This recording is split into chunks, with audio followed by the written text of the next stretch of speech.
Jananam sukadham maranam karunam milanam maduram smaranam karunam kalavashadiha sakalam karunam samayadipate akilam karunam. Namaskaram. Namaskaram to everyone.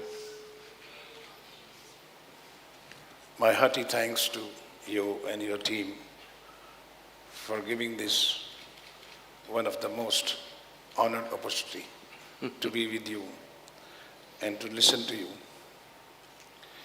Since I have been a seeker since my childhood, and that is what made me a writer, a story writer, and that's what made me a screenwriter, and that's what it made me a filmmaker, where I observe people, the traditions, the values, and changing people. I experience them because since my childhood, I've been living with them. And whenever I met people, I felt them, I observed them, and I could see the changing people from every decade to decade. In 1940s, the values of our society and the values today have been so much different. I remember if I talk about cinema, film, because I'm a film director, so pardon my expression through cinema only. In 1940, there was a film called Padosi, where they showed the story of two neighbors, and one neighbor found the other neighbor in trouble. His wife was sick, wanted some medicine, doctor. This first neighbor went to a dentist and asked him to pluck his golden teeth. He sold to the jeweler, brought the money and gave it to the neighbors for the treatment of his wife. Then in the 50s, the films came when the friends versus friends would sacrifice for the life. They would see each other, film like Sangam. Then 60s came when the family relations were explored in human drama, the Indian families. And the 70s came when the violence erupted, when the rich man looked like a thief, a dishonest man, and the poor man cried, and Amitabh Bachchan was born. And in the 80s, somehow Mr. Rajesh Khanna with his romance pacified us. And so the cinema went on changing the values. Our hero-heroines, from Radha, Ganga to Gayatri, they became Katrina, Karina, and so many names now. So cinema is the reflection of society, Sadhguruji. So we pick up the stories from them, but there is always a question in my mind. I do connect gurus, mentors like you from time to time to send some social message, to talk something about my subjects. So here I say, Shri Sadhguruji, you are Guru, I am a student. You are a spiritual guide, I am a drama writer and a director. You answer every question, Sadhguru, but I question every answer as a child. I talk and write about conflicts. You talk and write about the redemptions, the solutions. you look at the people as a victim of ignorance. I look at the people of actors of the world. I complicate their thoughts with various dimensions. You resolve their thoughts with one dimension by becoming GPS, our GPS.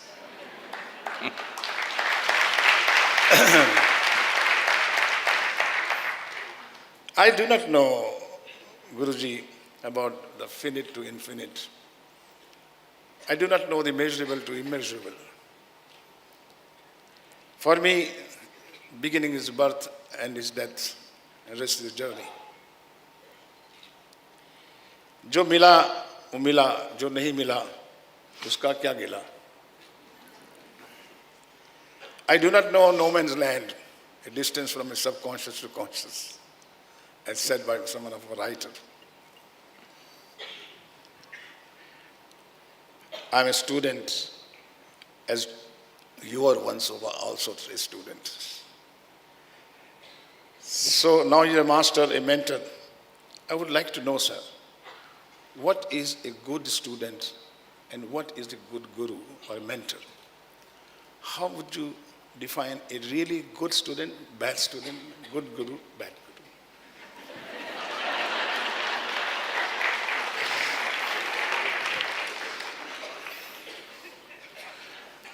You have already claimed the mantle of being a good student. So I think I'm free to claim the mantle of being a good guru.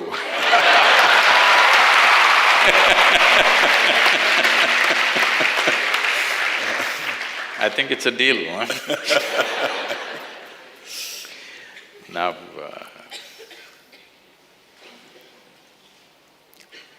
for a good student will not look for a good guru.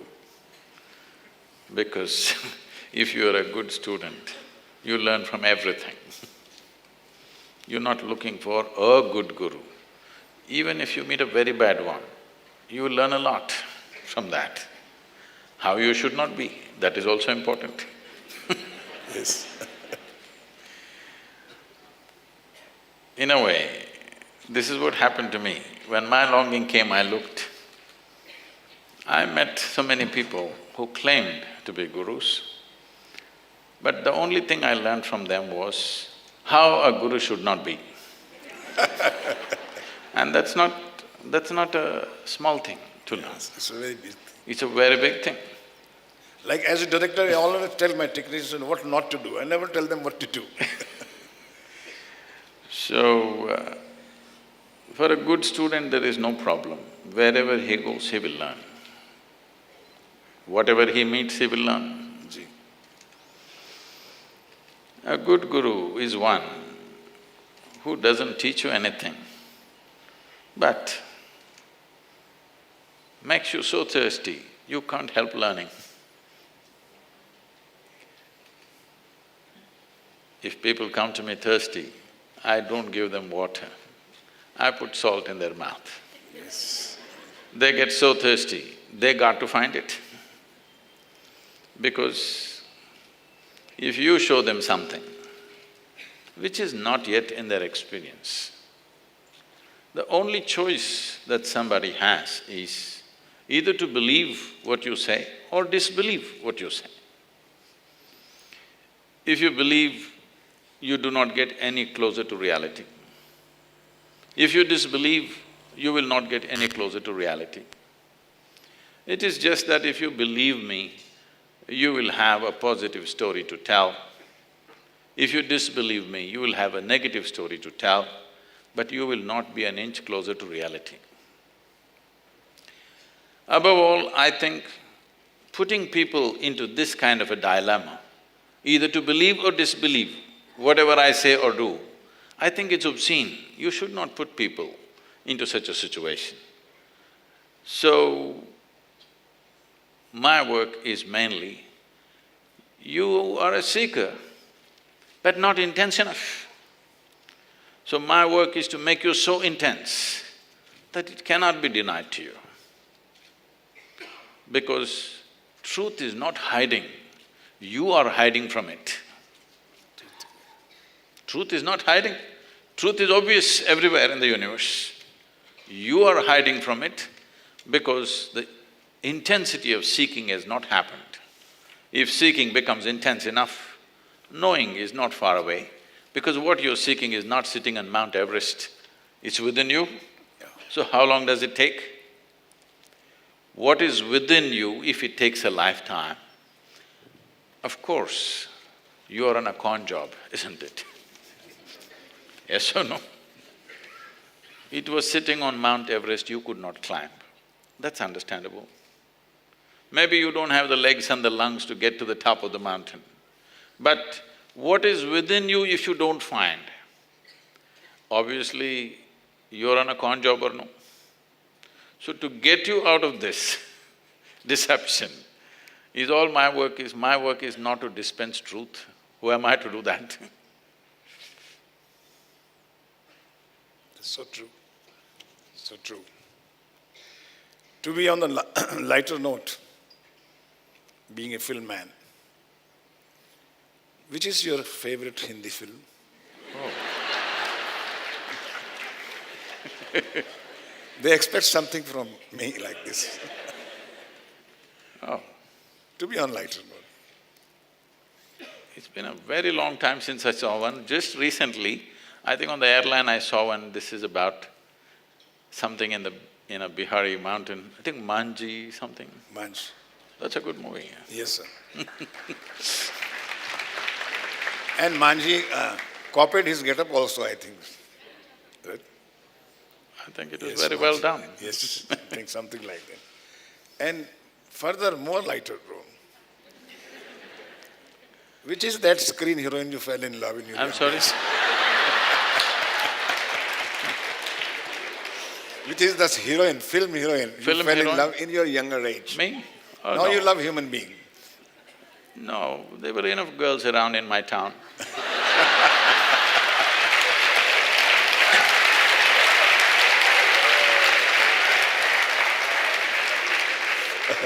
I didn't have to look to Mumbai.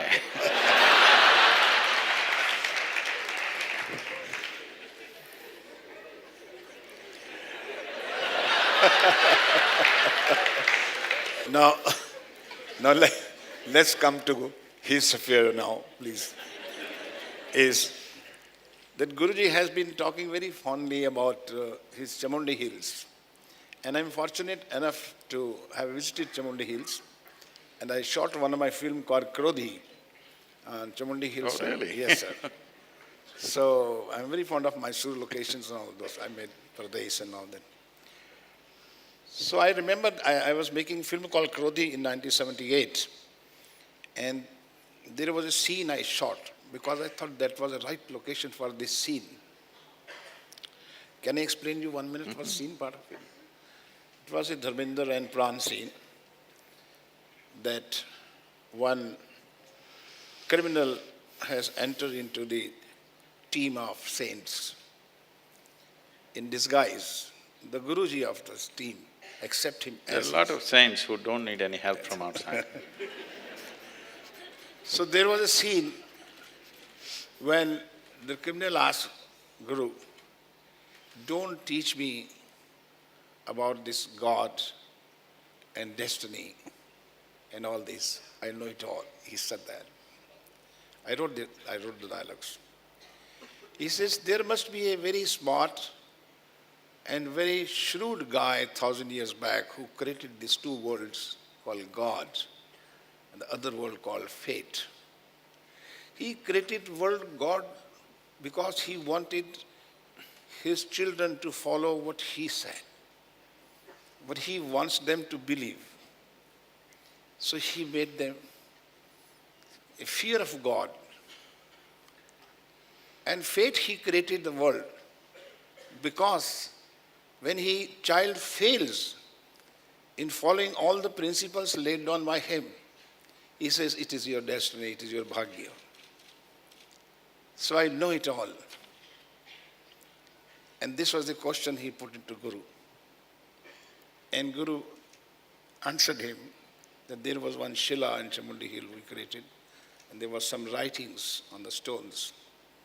He says, look at it. Hindi में मैं बोलूँगा, भक्ति कुछ भी नहीं एक शक्ति है, भगवान कुछ भी नहीं एक इंसान है जो महान है, प्रेम कुछ भी नहीं एक आनंद है जो तुझे और मुझे एक दूसरे में प्राप्त करना है।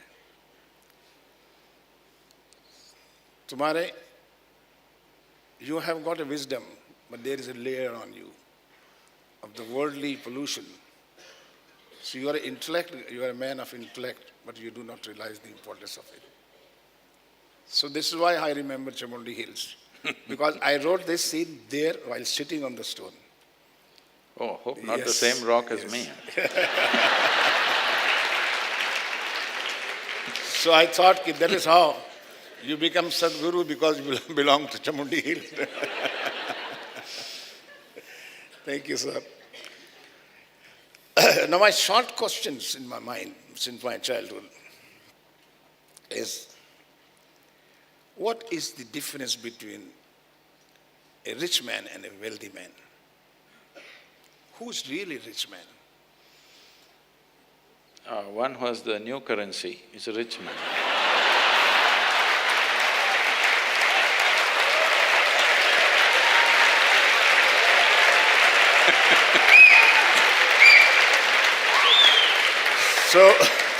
So you mean to say the man with the old currency has gone poor? Poorer?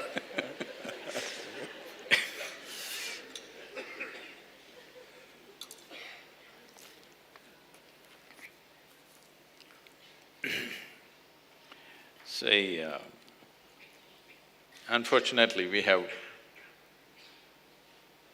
brought the world to a place where the words like rich or wealth have become purely economic descriptions. There was a time when people would talk about wealth of knowledge or wealth of wisdom. That's gone. Today if you say wealthy, people will only understand it as an economic wealth. Because in many ways, today society is driven by economics. There was a time when we were overly influenced by the British, at least we would discuss the weather. Of course, Mumbai weather, there's nothing much to discuss. But today, all conversations are around economy, everywhere in the world. Everybody is behaving like an economist these days, because it is the economic engine which is driving people's minds. It is the economic engine which is determining the nature of choices that we make in the world. It is the economic opportunities which determine what kind of education people go through. People are not studying what they want to know, people are studying that which will fetch them the maximum money. Yes or no? So, maybe a few are still marrying for love.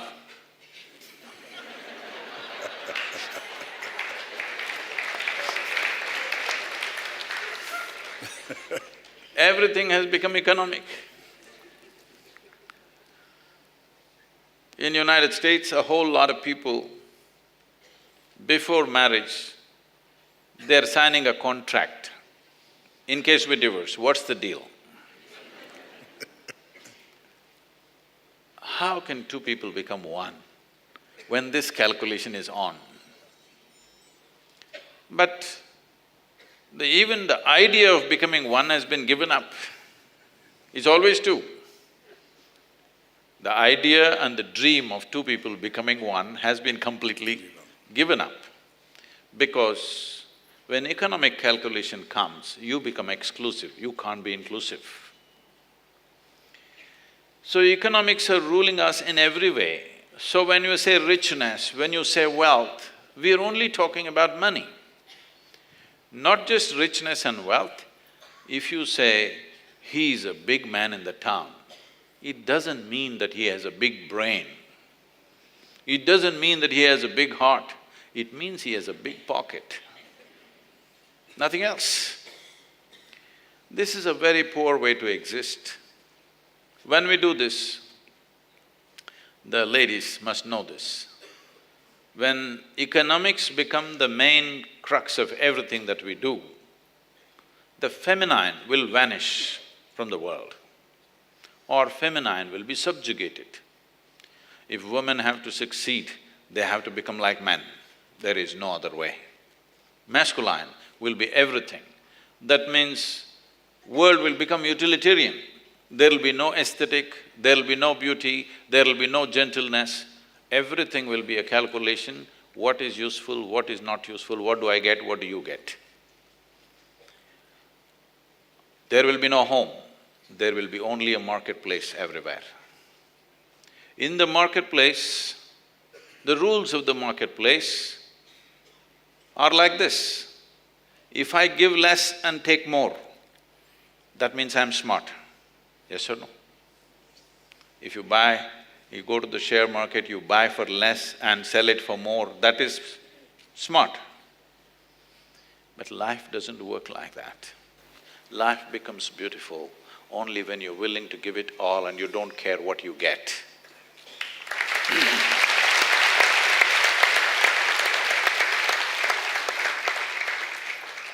Unfortunately, economics means an organized approach to survival. Now we've made survival. When we were in the caves, survival was a big issue. We organized civilization with so much effort because we thought we could leave survival behind and focus on higher dimensions of life.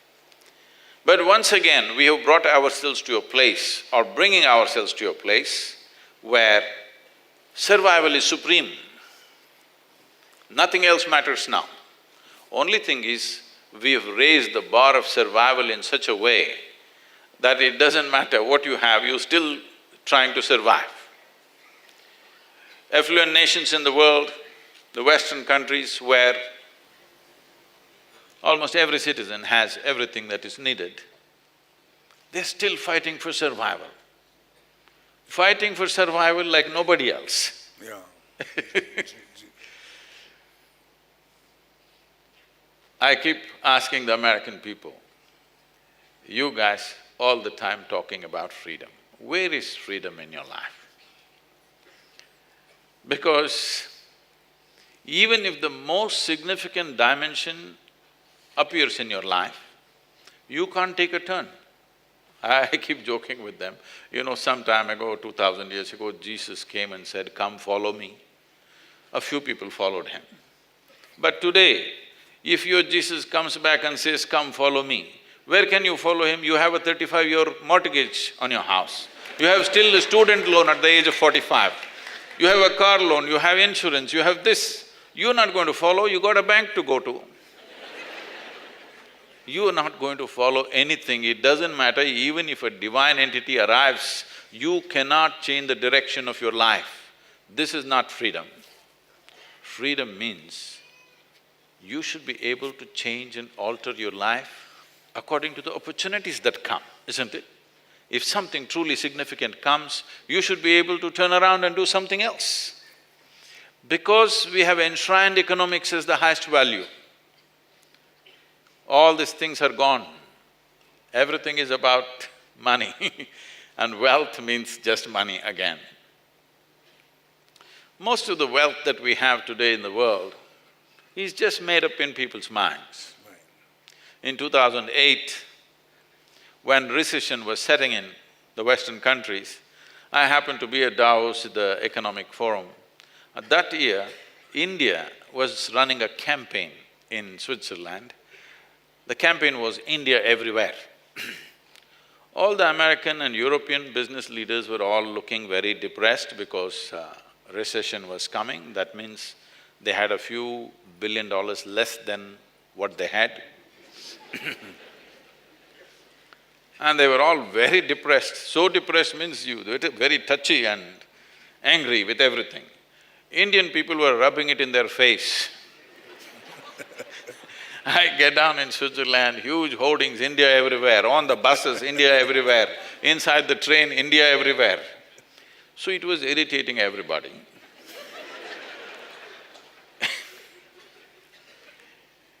So they asked me to handle a session called recession and depression. I said, recession is bad enough, depression is worse.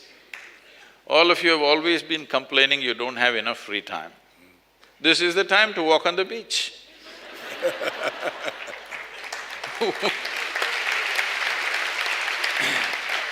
What are you complaining about? What is it that we are complaining about? So, there was a Chinese bureaucrat. See, the way we have structured the economic engine is such, it is like that Panchatantra story where a monkey is sitting on the wrong end of the branch and chopping the branch. If it succeeds, it will fall. That's how we are right now. So, I said, see, the way you have structured this is, if we succeed, we shall fail. That's how we are right now. Because if we fail, you will be depressed. If we succeed, the world will be damned. Yes, the way we're going. So I said, it's better you are depressed. Because if your ambitions are fulfilled, there'll be no planet left. That's where we're going. So this Chinese bureaucrat did a wonderful thing. There was a big mirror, he put one chair and he said, see, there are two chairs, one chair here, one chair in the mirror. They all said yes. Then he covered up the mirror and he said, see, now there's only one chair. They said yes. Then he said, always there was only one chair. You made it up with a mirror that there are two chairs. The wealth on the planet is not gone anywhere. It is just distributing itself a little bit. Every time it slips out of your hands and goes to somebody, you will get depressed. He was saying it's moving to China.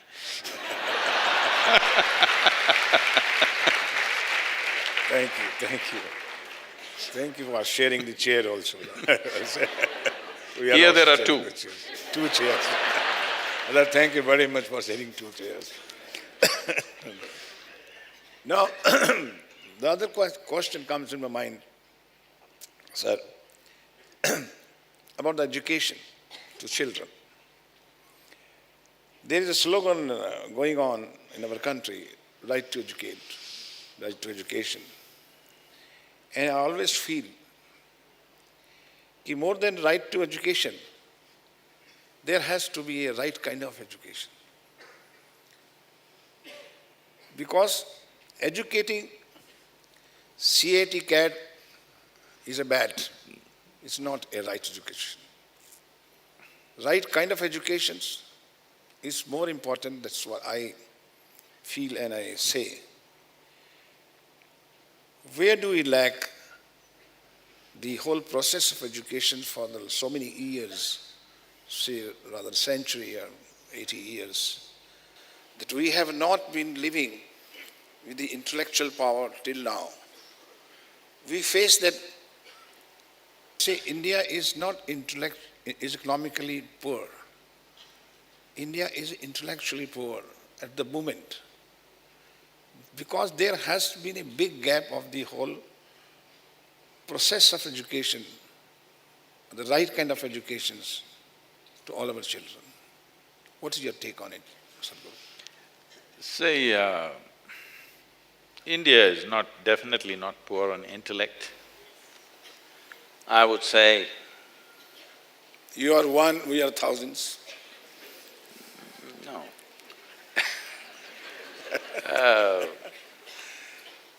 I speak to all kinds of people around the world, business leaders, academics, scientists, but still I would say… When I say it means ignorance. No, at random, if you pick up 100 people from the street, just like that, either in Mumbai or Chennai or Bangalore, I would say they are way smarter than most people that you can pick up anywhere in the world. Only… Hey, you shouldn't clap for yourself like that. I should have left out Mumbai. It is just that we do not have an organization for this intellect to find expression. Because there is no necessary structures to find expression, each person operates… This is one thing about India, everybody thinks he's a genius. That's our education. And you will see everybody is an expert on everything. It's like if you go to a local tea shop, he will tell you how Virat Kohli's strokes are not perfect, how he should do like this, like that. He will say how Narendra Modi does not know how to be a prime minister, what he should do. We face every time a panwala tells me how to make a story. He knows everything in the world, but it is just that he can't make good tea. It's just one little lacuna, otherwise everything else he's an expert. We have this as a little bit of an issue in the country.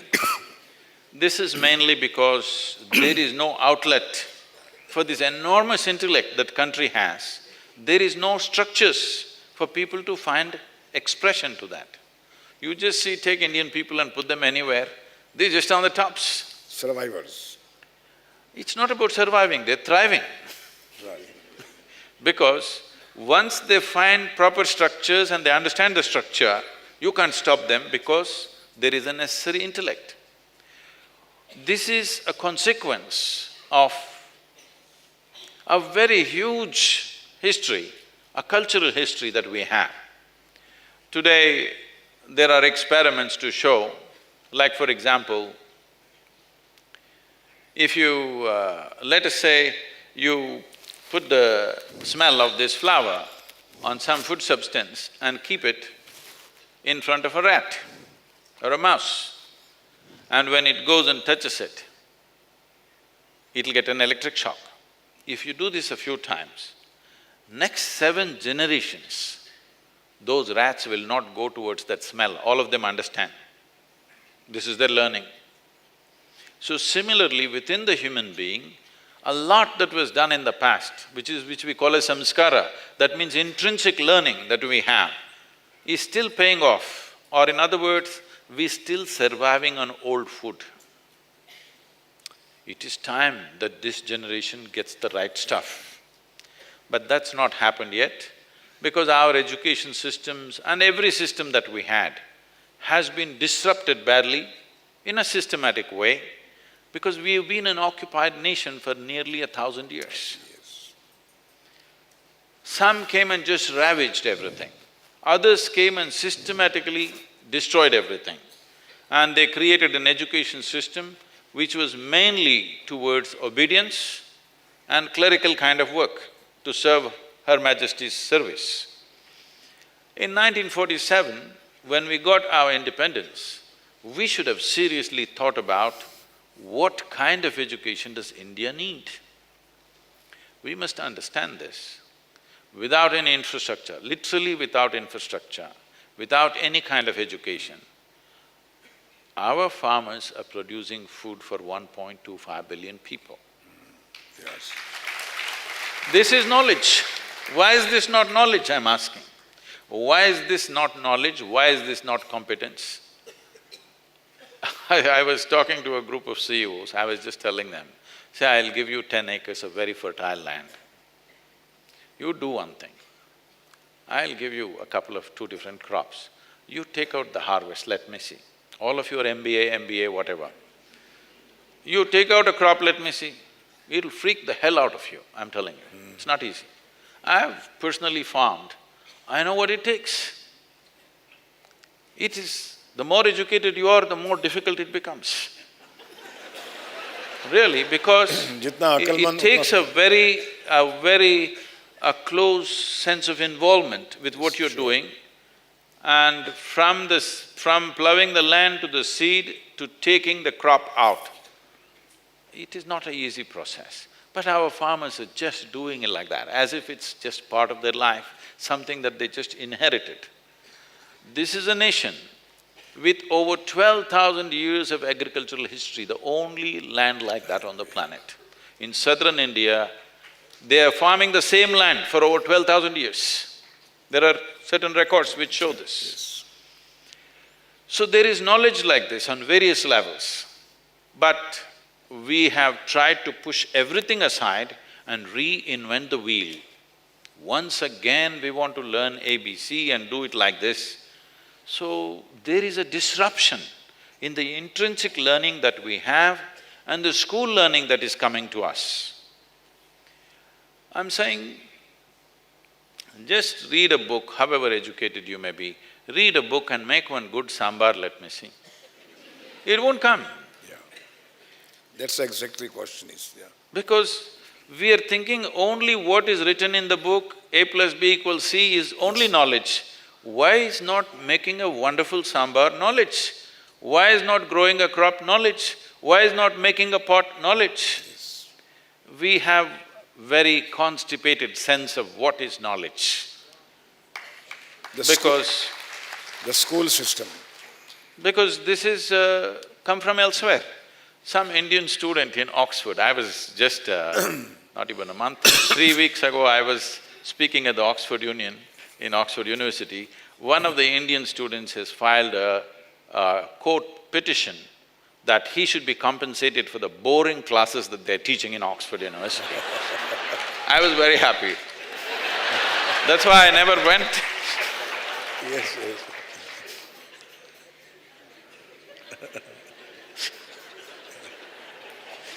That's why I never went to the university. Yes.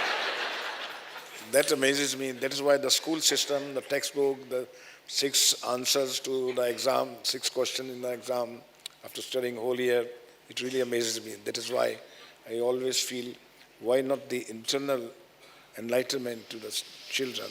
See, the problem is, why we are talking about right to education is, we have, for example, I don't know the exact number all over the country, in Tamil Nadu itself, we have 9.6 million children in the government schools alone, okay, 9.6 million children. When you have such vast numbers, then you have to do something. What you do for the mass is never the best, but what to do, you have to include everybody. So, some rudimentary sense of education is happening because at least they must learn to… If you don't know this, 70s and 80s, the objective was everybody should know how to write their name. A campaign was, literacy means you must know how to write your name. This is all. That is, they were trying to move them from thumb imprint to something written. It did not change life in any way, but it was a forward movement in a sense. But we must know this, when the British came around 270 to 300 years ago, there was not a single illiterate person in this country. Yes. They were amazed because there was no schoolrooms anywhere. That's true. There was no school infrastructure, but there was no illiterate, everybody could read and write. Vidwan, everybody was Vidwan. So they wondered, how does this happen?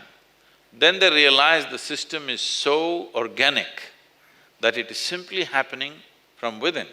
So the first thing they decided was, we must destroy this education system because if you educate them like this, they will never become English. See, I'm the only Indian left in this hall.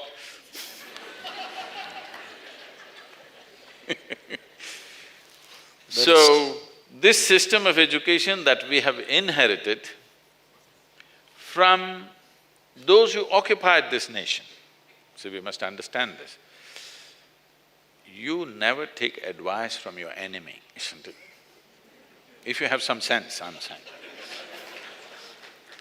So, when they leave your country and go, first things to overhaul is your political system, your education system, your administrative system. These are things must be overhauled immediately because they were created for a certain purpose. For example, even today, the terminology we are using, I'm saying, the district administrators in many states, including Tamil Nadu, are referred to as collectors.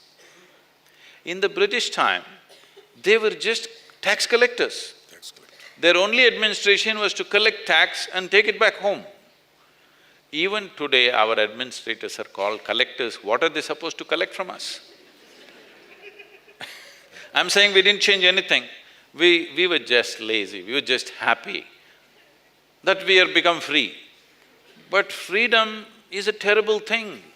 If you do not understand the responsibility of being free, freedom is a terrible thing. If somebody is managing our life, it is better when we are not responsible. Only if we are truly responsible, freedom is a wonderful thing. Wonderful. Maturity. Otherwise, freedom is a terrible thing. Maturity. Freedom must come with the maturity. That's true, Guruji. I belong to middle class, brought up by middle class family, and most of us are middle class people. What is this middle class?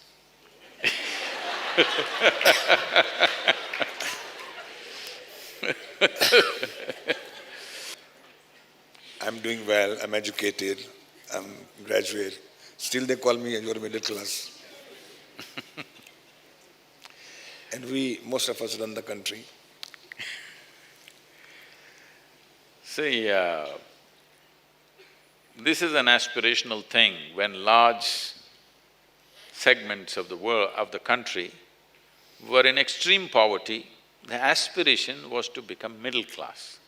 Middle class means you have college education, you may not be very rich, but you're college educated, you have a job and you have a regular job. Usually, government employees were middle class at one time. Slowly others joined up. Now middle class people are driving Mercedes-Benz, okay? Is it in the terms of the economic development or the knowledge or the enlightenment? What is? In which term they are middle class? Oh, it was definitely an economic description. And there was a big goof up with this middle class. I think it was in 90s.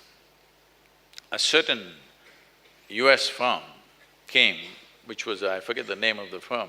They came to do a market survey for Ford Motor Company. And they came here and they said some 100 million, 200 million, whatever number of middle-class families in India. So Ford can go to India, no problem, because it has the largest middle class.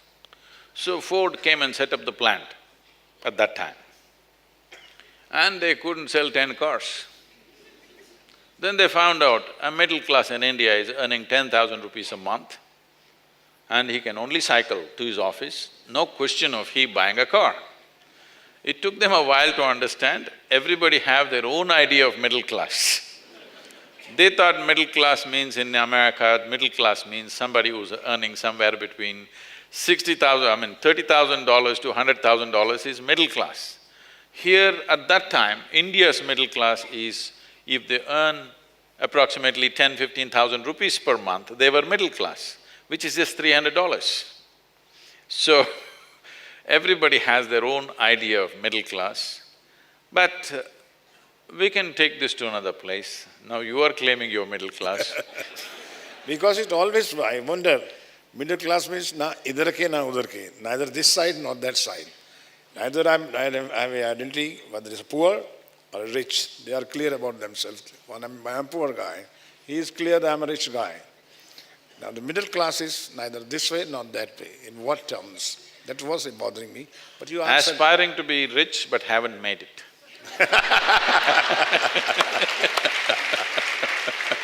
We look at it like that, yes. I'm taking all this golden opportunity to ask you, the question which bothers me at times is about the world called democracy. What is democracy?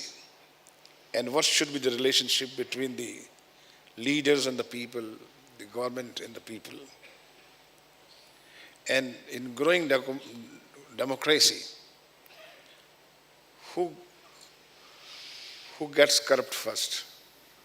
The leader or the people? That's my question. See, in Tamil, the word for democracy is Jananayakam. That means people are the leaders. That means there is no leader and there are no people. People are the leaders. That's what democracy means. Unfortunately, people have forgotten that they are the leaders. I hear, even today morning or yesterday evening I was being interviewed, today morning I was being interviewed by a journalist in Lucknow.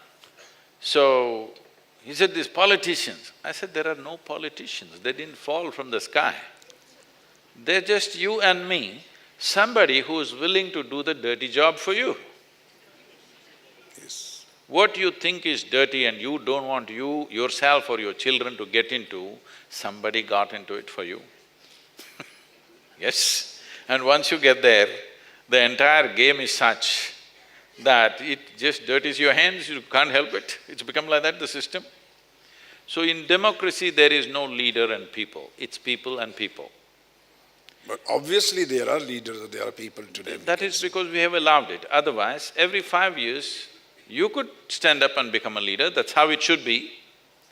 We have not kept it more mobile enough because we have this tendency of giving responsibility to somebody and forget about it for 5 years. Only when something goes wrong, we will scream. Otherwise, we don't care a damn. No. When it is essentially… If you are making a movie or somebody is running a business, not after something goes wrong you'll attend to it as a director. You are on it every moment to see it goes right. Yes, sir. So I'm saying, once you live in a democracy, you must be an active participant. It is not a spectator sport to sit back and forget about it and then cry when something goes wrong. I'm telling you, even your home will not run right if you don't pay enough attention, forget about the nation. Yes or no? Even your home, your own family will become corrupt if you're not paying attention to many things. Yes or no? You don't like it, but it's true, isn't it? If you don't pay constant attention, even your home will go bad and corrupt. So when this is a thing, such a large nation, if everybody doesn't pay attention to what needs to happen, it will go bad. Then we cry. We have this problem. When small things go wrong, we have somebody here. When big things go wrong, we have somebody there. This guy is free. He is never responsible for anything. This has to change. Yes, See, the most beautiful thing about democracy is, power can change hands without blood flowing. Never before it's happened in human history. Whenever power changes, blood will flow. Now power can shift from one group of people to another group without blood spilling, which is a huge achievement. Yes. But we as individuals need to understand that I am the part of the democracy and I'm equally responsible as my leaders are. See, I think one mistake we have done is, in our education systems, in our homes, there is no awareness about this, that there are instruments in a democratic process through which all of us can participate in some way, on a daily basis if you wish. This awareness has not been brought to people. They think if they cast vote once in 10 years, because one election they'll miss, you know. And the election day they went to Goa, one they will miss, one they will vote, and they think they're very responsible citizens because they voted once in 10 years. That's not how it works.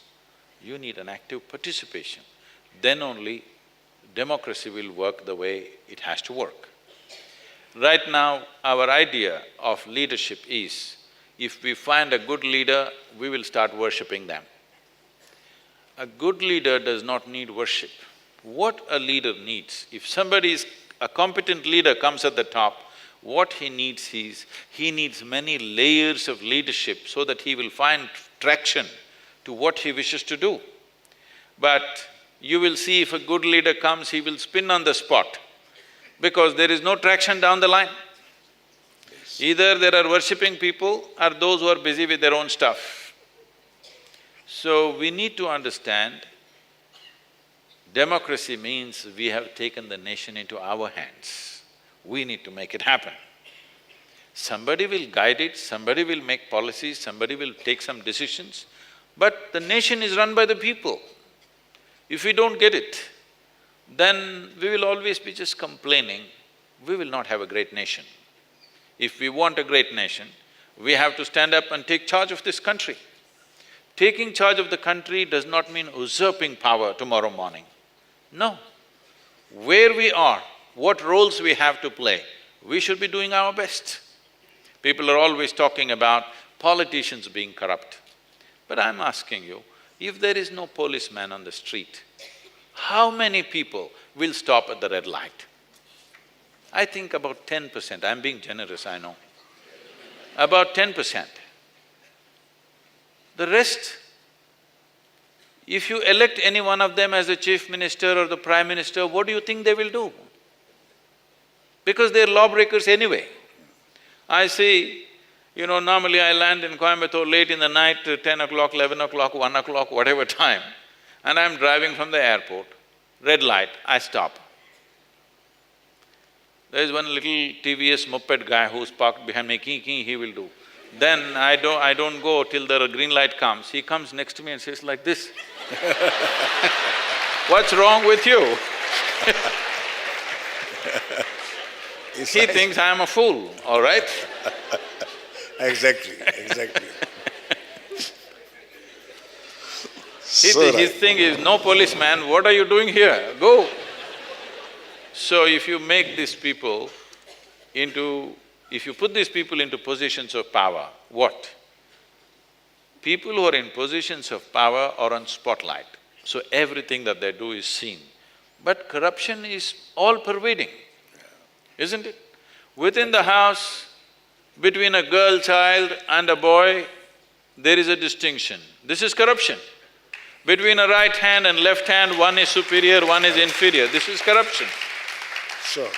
So corruption is not just up there taking money or whatever. Corruption is on all levels, isn't it? There is no even-handedness about life. We have brought this to everything. This has to go means spiritual process is needed. If I can share something, I think I must have shared already. I'll leave it. Spiritual process is important. Because an inclusiveness is needed.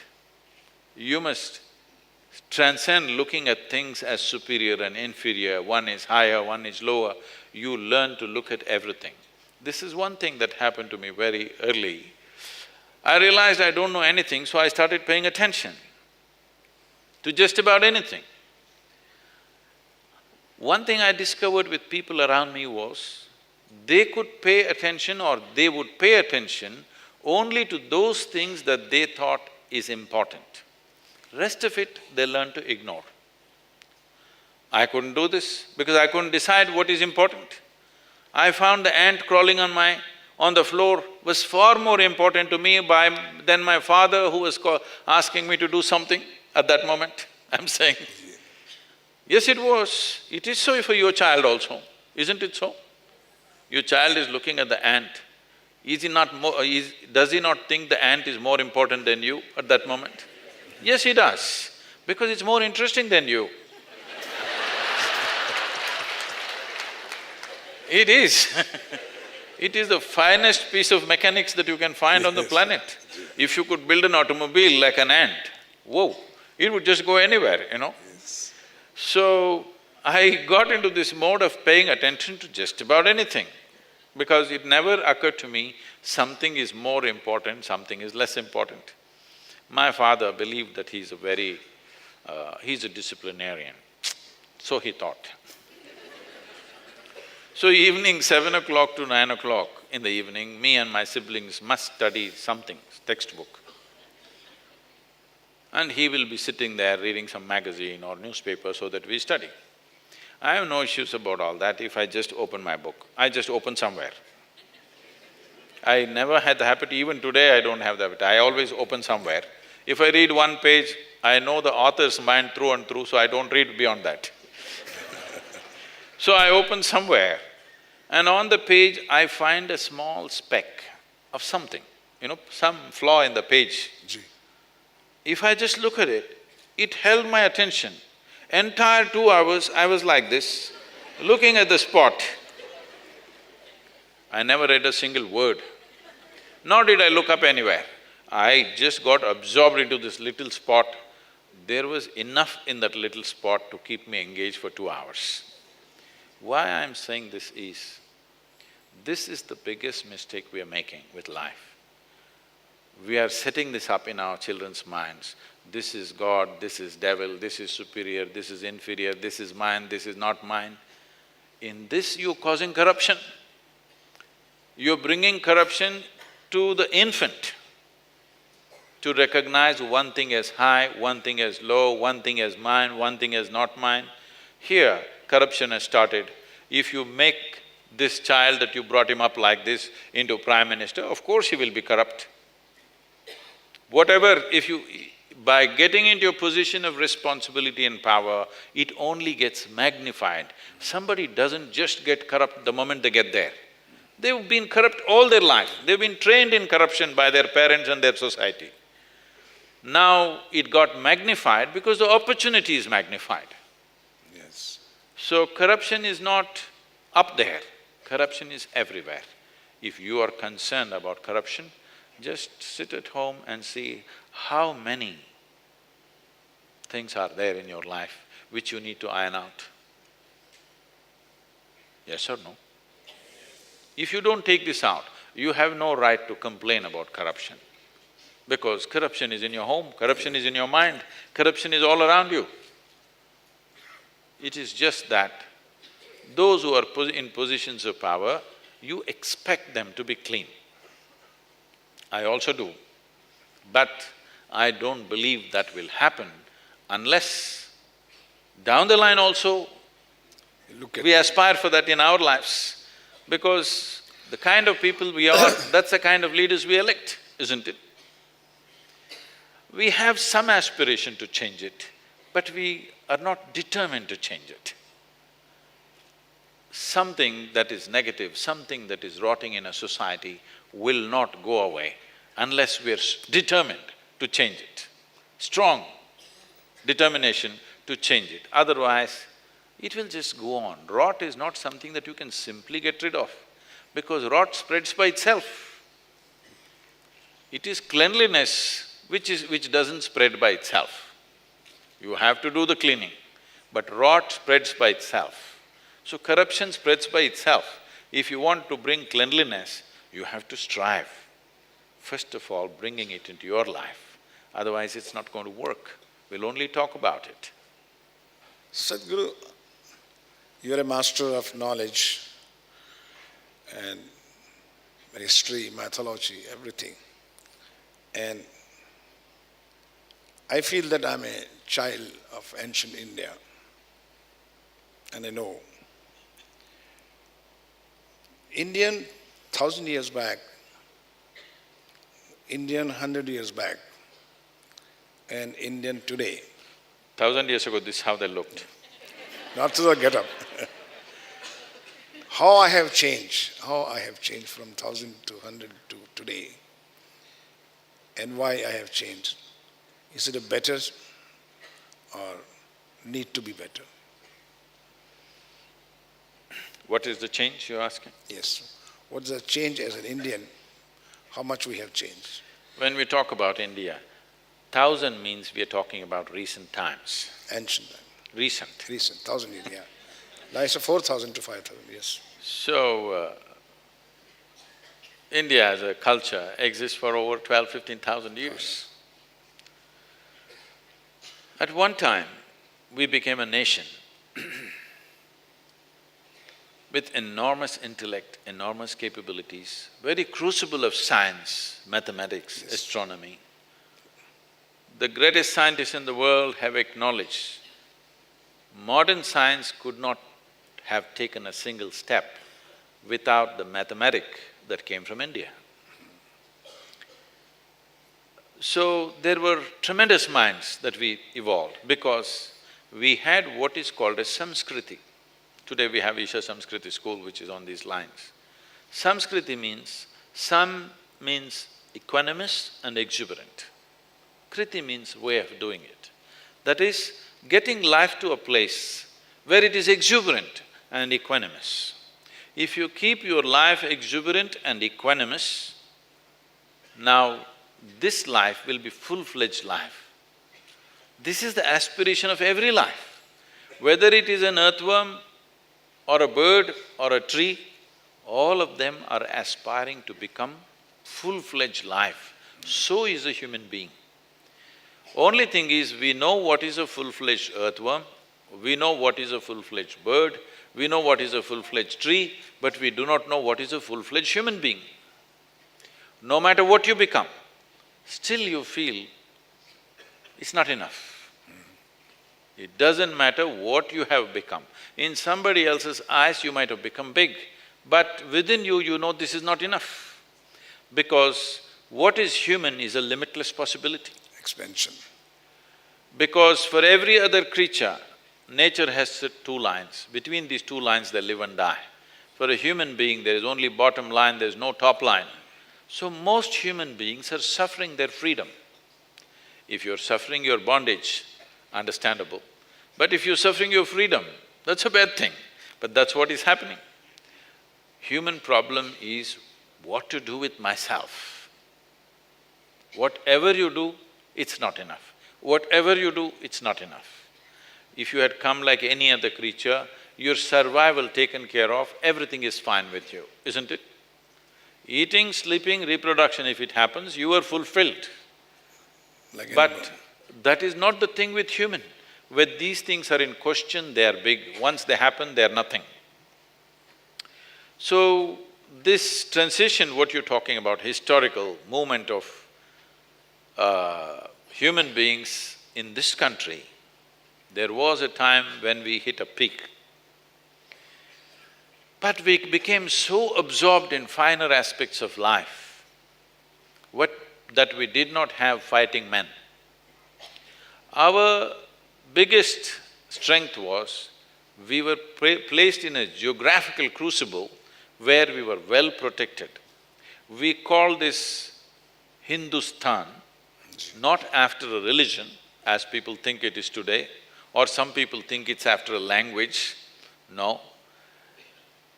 A land which lies between Himalayas and the Indus-Sagara or the Indian Ocean, this is Hindu. Why we worship these two geographical features is, we knew our well-being comes from these two features.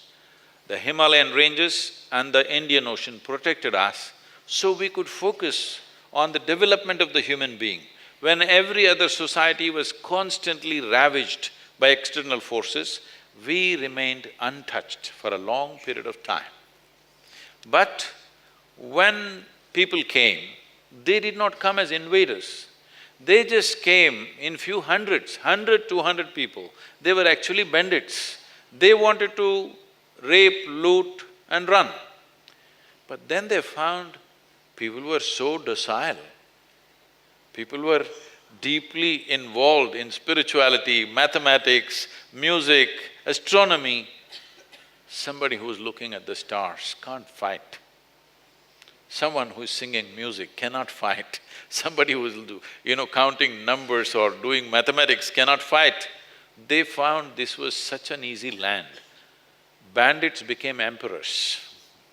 They stayed there only. They stayed back. Why run? Yes.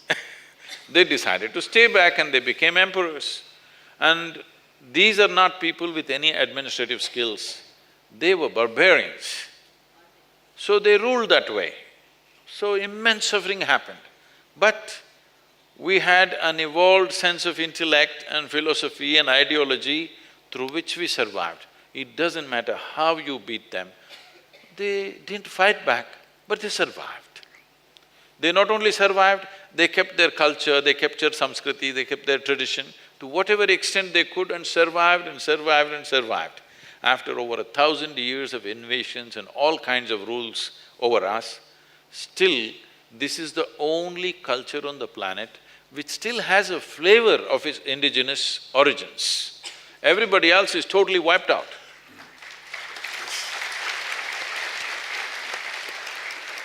But Today. it has not been easy, it has not been the best of times. What was the greatest economic power on the planet just 300 years ago? We became one of the poorest nations in a matter of 250 to 300 years. I think at about 270 years, we became the poorest nation because everything was shipped out. But still we're coming back once again. We have an intellect, we need a determined leadership to wake us up a little bit, we're a little sleepy, you know. Because for generations, 10, 15 generations, our mothers have taught us, never confront a problem on the street. If you see a problem, come home. Yes, this is what our mothers have taught us, because this is the mentality of an occupied nation. Don't raise your head, put it down and come home. Because if you raise your head, you may lose it. But if we want to generate leaders in the nation, we need people who seek problems and confront problems on a daily basis. Yes. That's true. The moment you seek and confront a problem, half the nation resists. It doesn't matter what's the problem. See, everybody was talking about black money, all right? It was one of the conversations always going on. Yeah. When they don't have money, they would say somebody else has black money. The money that I have is white, what you have must be black. This has been the mindset. Today's talk. But when you try to take some action, just look at the voices all over. Is it the best action, is it the wrong action? That's not the point. We can debate it endlessly. But the thing is, it is some action in the direction. Yes.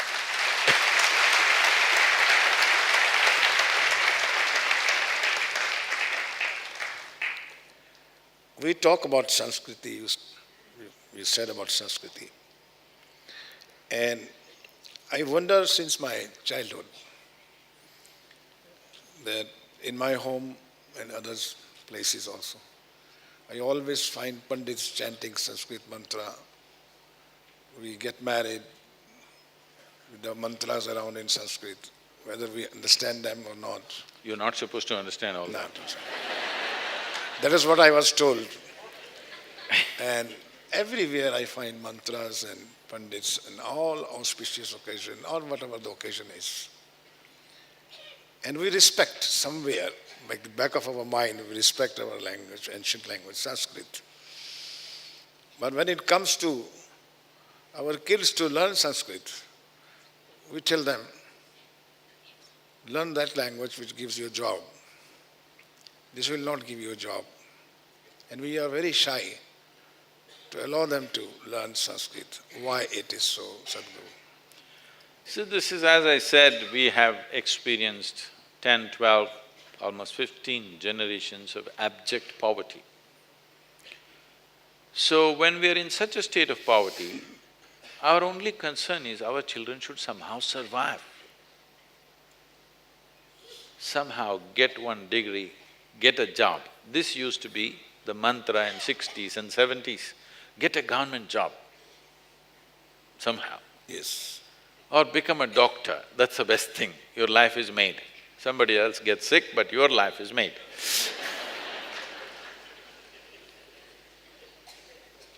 This is coming from a certain fear that your children may not survive. If they don't pass this examination, they may end up on the street. Because that's all the options there were. It was not a false fear. If your child did not get educated, unless he was super talented with something, most probably he will end up as a street bum. That was a fact. But slowly things have changed. Our economic situation has changed dramatically, whether we want to recognize it or not. In 70s, how you were living and how you are living today, there is a phenomenal difference in the material wealth. So today our children have many more options. We can little go slow on this job-oriented education. Still, there is a large segment of India which still has to go that way. But Those who are reasonably well-to-do can go little slow on their children. I created 3 different dimensions of education. One is rural education, which is called as Isha Vidya. To bring awareness to this, tomorrow we are golfing at Wellington, to bring awareness to rural education. This education is designed purely to get these children out of their economic and social pit they are in. This is from the age of 6, they're learning English language. Within 1 year, they become fluent in English language and they start working on the computers. This English language and computer is their passport out of the village. This is the goal. This is run in a certain way. We have another school called Isha Home School, this is for the affluent. This is run in a completely different way, with an enormous inclusion of sport, art, theatre, all kinds of music, every kind of thing that you can add to aesthetics to it. The school itself is created in a very aesthetic way, so that children experience a different dimension of life. And these children live in groups of 20 in a household with a dedicated couple who are parents for these children for the first 5 years, and the next 5 years they'll have another set of parents, they move into a different house. These children grow up with enormous exposure to all kinds of talents. For example, now I made their 11th and 12th, which is 2 years, into 3 years. I said, in our school it's 3 years. Because we have invested so much on music, art, dance, theatre, all these things. The moment they come to 11th standard, many parents go marks mad. Suddenly marks will come, they want to drop the music, they want to drop every other art they've learned. So I said 3 years. So extra this 1 year, whatever they are good at, they will become much more proficient in that. If they are good musicians, they will go into that. If they are good in theatre, they'll go into art. We are exposing them to leadership, management, business, variety of things. But your children will get out of the school 1 year late. I think you can afford it because you are well-to-do, you have only 1 child or maybe 2 children, it's all right. Your child gets to work 1 year later, it's perfectly okay. Initially everybody thought it's crazy, now everybody wants to be there. Another dimension of education, here there is no formal education. There are only 6 things that they learn. They start with yoga, Kalaripaitu, which is the mother of all martial arts, classical music, classical dance, Sanskrit language, English language. This is all they study. First 4 years, these 6 subjects. After 4 years, they will drop any 2 of them and keep the 4. And after another 2.5 to 3 years' time, they'll drop 2 more. And the next 5 years to 6 years, they will do only 2 subjects. They will become experts in that. You must come and see these children. You won't believe how they are. Yeah. They are incredible because this is focused towards building the human body and the human brain to its fullest. If you want something to perform, first thing is you must build a machine. You must build a machine to a higher level of capability, then only it'll perform. Right now, the biggest problem with the modern world is we are too goal-oriented. We want to enhance our activity without enhancing who we are. This is why everybody is talking about stress. Whatever simple jobs they're doing, they're stressful because they have enhanced their activity without enhancing themselves. It's like you take your Maruti 800 on a racetrack, it will fall apart. Yes. It's not built for that, I'm saying. It's okay to go to your office, if you race it, it'll break up. So similarly, if you want to enhance your activity, you don't worry about the activity. If you enhance the human being, he will perform the activity according to his capability. So this is focused on just developing the human being. These children are in another zone altogether. Yes. Fantastic. You won't believe it. I must tell you this. The first batch, I was to initiate them about 5 years ago. When they become 15 years of age, they stay with us from the age of 6 to 18. When they become 15, 3 years they take brahmacharya. It is 3-year period they must take, and at 18 they must go off. It is not a compulsory beyond that, till that point, because we want them to focus. When I had to initiate them at the age of 15, they go for a 60 days of silence. Oh. Okay, total silence. Now, oh. I have to initiate them, I want to see how the children are doing. About 3-4 days before the initiation, I go there to see them. Their schedule is from morning 3:30 to 8:30 in the evening, okay? In a day, at least 6 hours, they're sitting with their eyes closed, doing sadhana and all kinds of sadhana, at least about 11 to 12 hours of sadhana. In this, at least 6 hours, they're sitting with eyes closed. So I go there to see them at 3:30 in the morning. The first batch was only 14, today it's grown into big number. I go there and sit with them.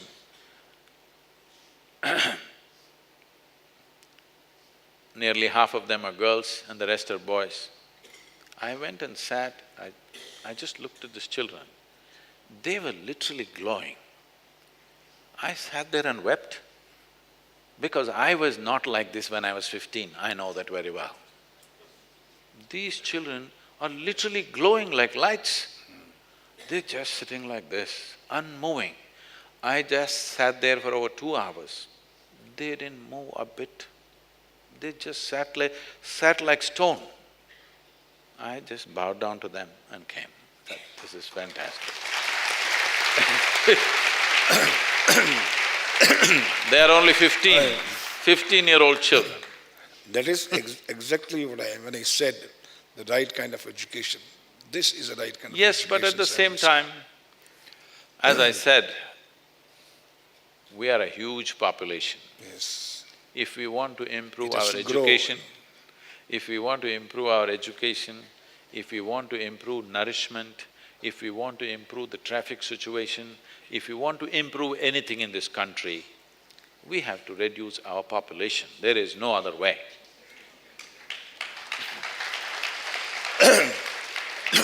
One very interesting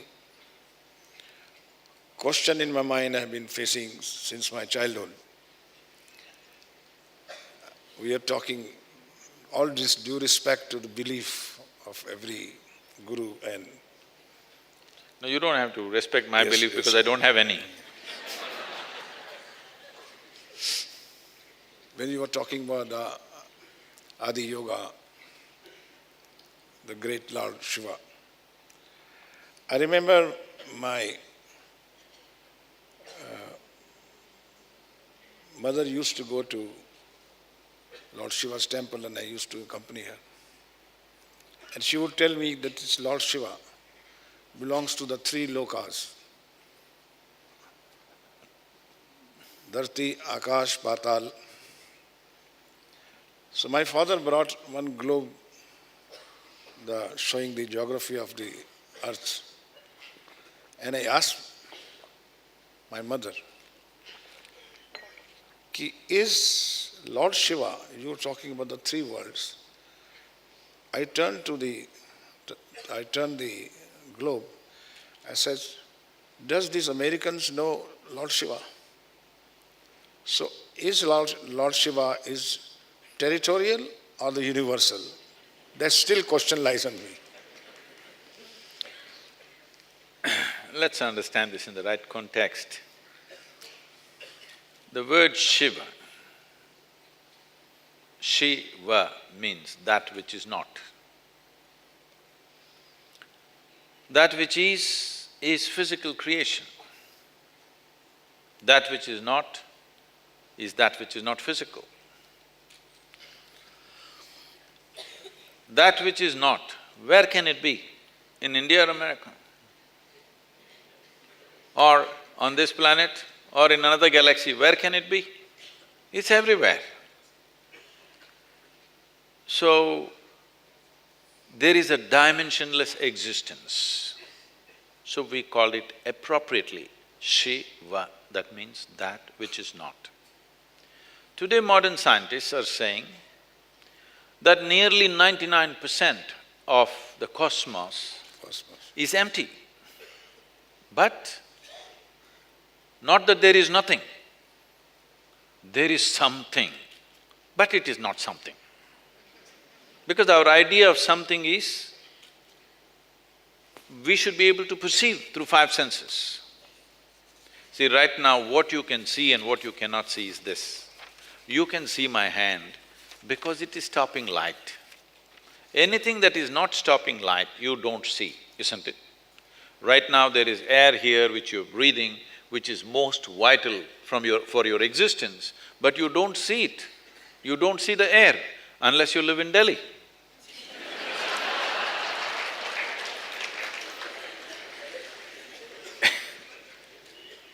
That's the privilege of being in the capital city.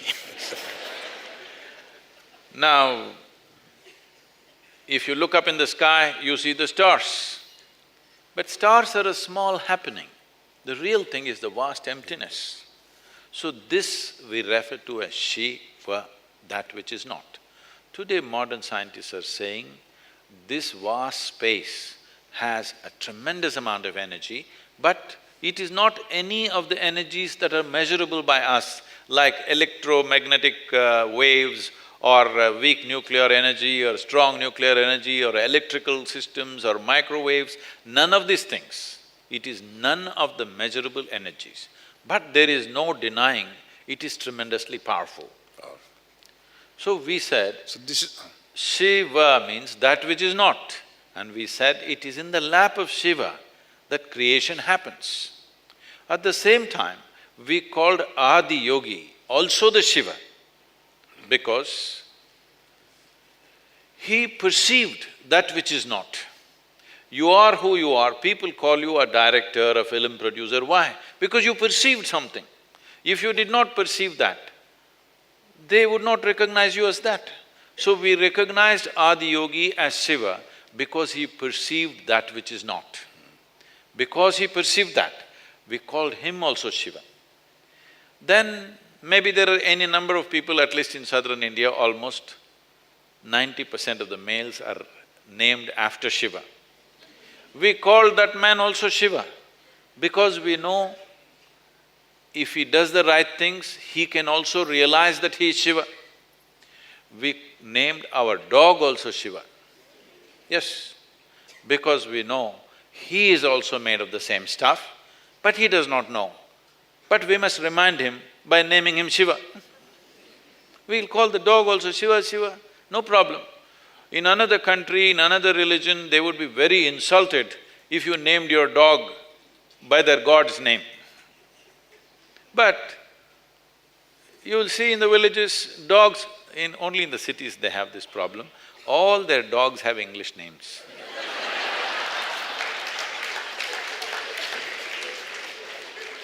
This is because this pet dog business came from the English people. For us, dogs were there on the street and we never thought of taking dogs and fondling them like this. Only the English were doing it because they were away from home and they must have been feeling lonely. That's the reason. Now you see in India, every so-called middle-class family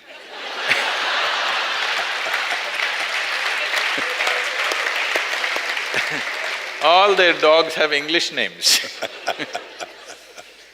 So we will call the ultimate reality as Shiva, the one who realized that, the Adi Yogi, as Shiva. One who did not realize that but has the possibility, we'll call him Shiva. We'll call the dog also Shiva because he is also made of the same stuff, but he cannot know. But we want him to hear that sound. So every time we call him Shiva, Shiva, Shiva, we hope that he will evolve one day. Thank you very much for enlightening us about the real meaning of Shiva. So much. And for those of you who do not know, now on this 24th of February, we're unveiling a face of Adi Yogi, which is 112 feet tall. Because Adi Yogi offered 112 ways in which a human being can realize his ultimate potential, 112 ways to do it. So as a way of honoring him and also to bring back this dimension that your well-being is not in looking up or looking down, but looking inward. When we looked up in search of our well-being, we became hallucinatory. Then, as modern societies As science and technology came, we started looking out for our well-being. Once we started looking out for our well-being, in pursuit of human well-being, we've ripped the planet apart. True well-being will happen to a human being only when they turn inward. To bring this revolution back into the world, for the next generation of people particularly, we built this iconic face. And a book is also ready now. The idea is to move people inward, not up, not out, in. In is the only way out. Sadhguru, Can we show the image of Adi Yogi, is it possible? Yes. On the screen? But I must say, This is the largest face on the planet. Yes. I've gone through your book. It's an amazing, amazing book, and so much enlightenment in it. And but the best line which I found was that you said in your book, your joy, your miseries, your love, your agony, your bliss, all lie in your hand. Some are suffering their failures, some are suffering their consequences of their success. Some are suffering their limitation, and some are suffering their freedom. What's the way out? In is the way out. Because all human experience is caused from within us. Yes, within us. Everything that ever happens to you happens within you. What happens within you must happen your way, isn't it?